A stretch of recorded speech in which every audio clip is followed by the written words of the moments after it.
Hello everybody, welcome back to C&S Corvettes in Sarasota, Florida. I'm Lyle, and this is my Friday podcast. Today I'm going to talk to you about options when you come into owning a car. A Corvette, any classic car, but let's talk Corvette since that's what I know.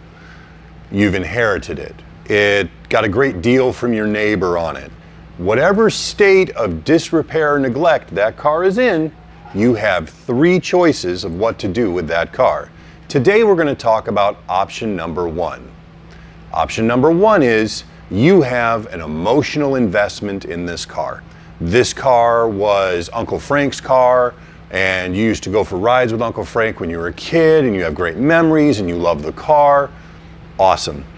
If you are emotionally invested in this vehicle, there's some things you need to internalize up front, because there's going to be money invested into this car to bring it back to whatever level of repair you want, but you're going to have to internalize the dollars beforehand, because emotions and dollars don't work well together. Emotions cost you dollars.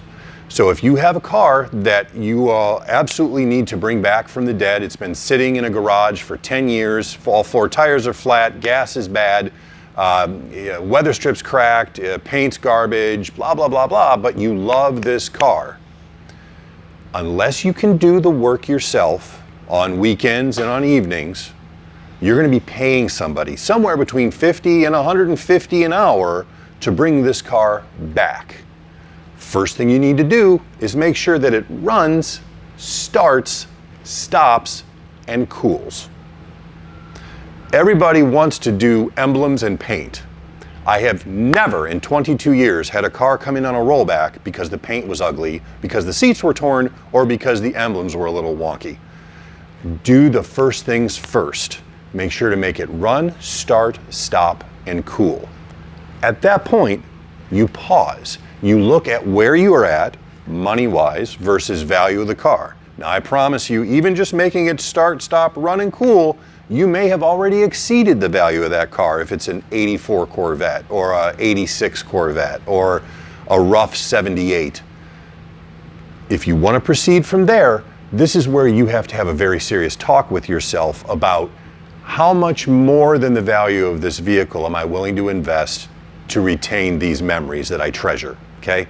Because the reality of it is, if you look at what you could sell that car for as a project before you do one thing to it, and then add in the money that you would spend to bring it back, odds are you could go buy yourself a really nice C6 and drive it today and not have any of those problems. You wouldn't have the memories and that visceral connection with that individual car, but you would have something that is arguably far better, far more modern, far more reliable for the same or less money than it would cost you to bring this pile back to its former glory.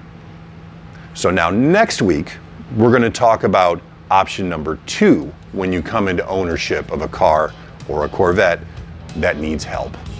I hope this was helpful. If you have questions or comments, leave them below. And most importantly, please subscribe to our channel, because the subscriptions are what help open us up on YouTube to new people who might need our information but might not know we exist. The more I can get subscribers-wise, the better I can do for you and the more frequent these videos can become. I hope you have a wonderful weekend.